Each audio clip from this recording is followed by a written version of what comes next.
Hello everyone, let's make something different today. Not the usual ring that you're going to see on tons of social media pages, but a little bit of a new idea.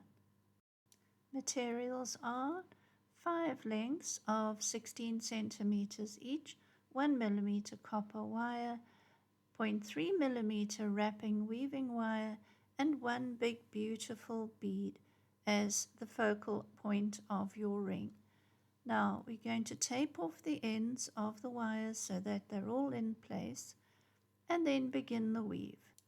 The weave is wrap 3 around the lower 2 wires and then step up 1, so the weave is on wire 1 and 2 3 times, then 2 and 3 3 times, 3 and 4 3 times, and 4 and 5 3 times, and then work your way back again, and it makes this lovely zigzag pattern.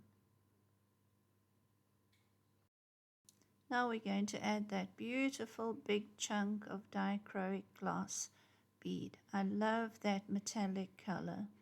Spread out your side wires and thread the bead onto the middle wire.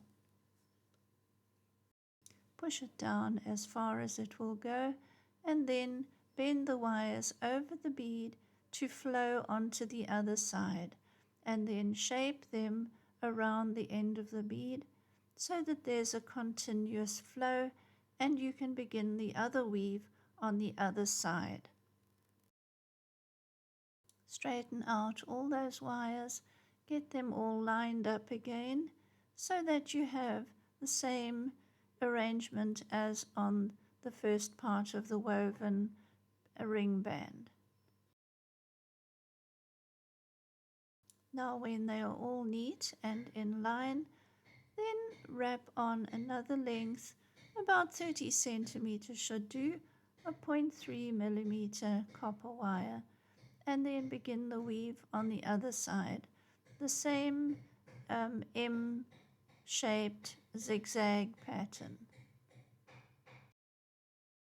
It's looking good. I love the look of that beautiful weave on this copper wire with the lovely iridescent big giant bead.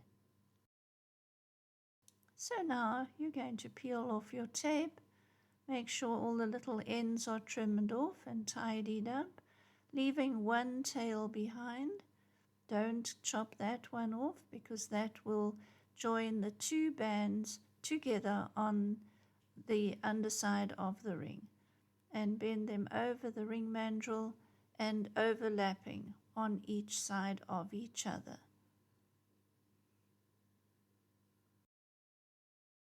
Adjust your shape and size. This is a big band, so you want it to be nice and neat.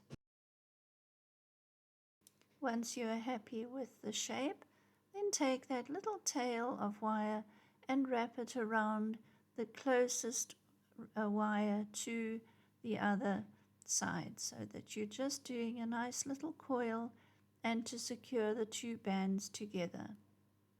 And then once you have about 6 or 8 wraps, then you can snip it off and make sure there are no little scratchy bits. I love this big broad banded ring, and you can see there are a lot of other options we could do. Put in a few stones on the top, bead stones, and this is up to you, and use your own very beautiful artistic imagination on this. Trim those ends, they look like they're a bit too long, and we're going to curl them up into nice neat little curls to make the underside of your ring just as pretty as the top. Now begin curling the ends. Curl them up, make sure they're all nice and aligned with each other, a beautiful feature on their own, and that they lie nice and flat too. No scratchy bits, as we always say. These glass beads, I just love them. I bought quite a few of them in Mauritius when I had a very fortunate opportunity to go there, and from a beautiful little bead shop in Port Louis. So, a very special, treasured memory for me. Just trim all those little ends, curl them up, and make sure they look nice and neat. This type of ring is what they would have called a dress ring in the old days.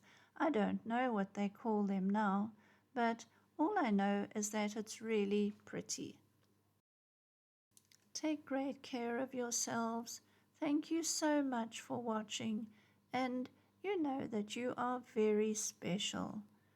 I hope you enjoy making something similar to this ring and have great fun as I have done. Thank you so much for watching, and please subscribe if you would like to. Take care of yourselves. Bye bye.